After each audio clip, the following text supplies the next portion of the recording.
Thank you for watching this video. My name is Advocate Muhammad Abduroaf, and today's topic is relocation of minor children from South Africa to a different country. How does this topic become a legal topic? Solely because both parents, if both of them are guardians, their consent is required for a minor child to leave the Republic of South Africa and to relocate to a different country. So let's create a scenario.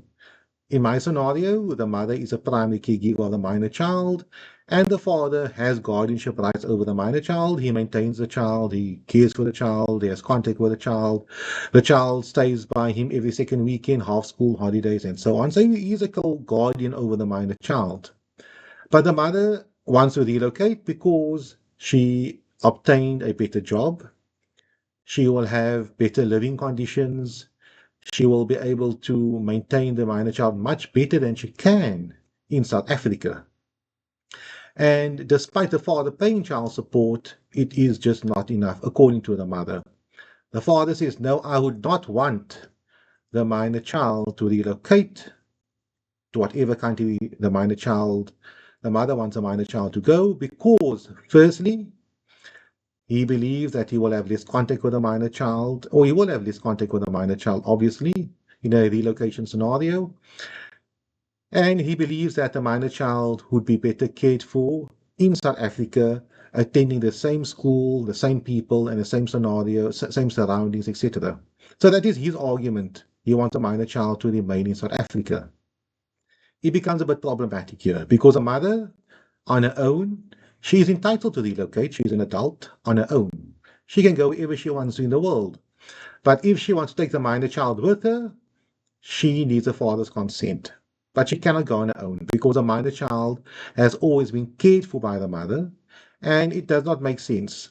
But at the same time, because of father's refusal, does it mean now she must now abandon her opportunity to work and live overseas, provide a better life for her and the minor child, because the father now wants to have contact with the minor child as he always has? That is now the scenario. But the father says, why must I now have limited contact or less contact? Because a minor child will obviously have to travel back to South Africa once a year, or he can travel overseas once a year to see the minor child. Why should he have less contact? Because a mother now wants to better her life, and he must be the one that's losing out with contact. Despite contact being possible via video, Skype, Zoom, MS Teams, WhatsApp video, FaceTime, etc. But he feels he wants to have the physical contact as he always has with a minor child during the minor child's lifestyle. Now that causes a bit of a problem. Both parties have interests. The mother has her interests, the father has his interest. Who will have to resolve this matter? This matter will have to go to court because the mother cannot leave the Republic of South Africa without the father's consent because he's a co-guardian. She will have to approach the court, and ultimately the court will have to make a decision as to what is in the minor child's best interest. Usually you'll approach the High Court, you'll file an affidavit, a notice of motion, you'll basically stipulate, I would like to relocate, I would like to get the court's consent to relocate, and these are the reasons why. You'll unpack, in my scenario, the mother, who she is, who the father, who the minor child is, the facts, history, the relationship between the father and the mother, why she wants to go overseas, what are the advantages, as I mentioned earlier on, etc. The father will do the same, but he will apply the opposite facts. He will say, no, it's not in the child's best interest for the minor child to relocate. And he will provide his reasons for that. Some are good, some are bad. And the same with the mother, some are good and some are bad. The court may, and usually, most of the cases, the court will appoint an expert, usually the office of the family advocate or a social worker, to do an investigation, to do an assessment in this specific matter.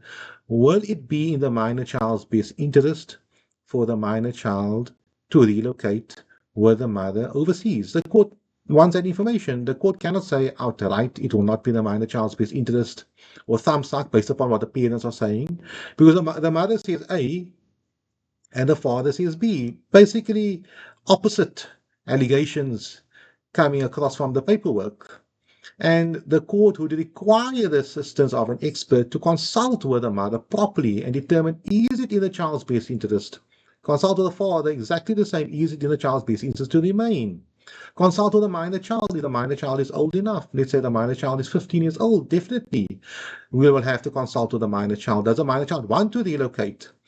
Does the minor child want to remain in South Africa with a dad? Can the dad care for the minor child? Is it possible to have that scenario?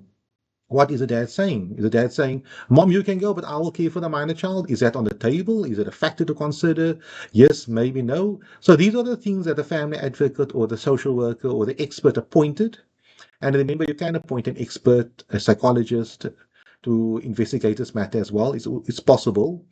But these are the things that these experts will have to look into and determine, will it be in the minor child's best interest to relocate with a mother, or will it be in the minor child's best interest to remain in South Africa where the status quo can remain?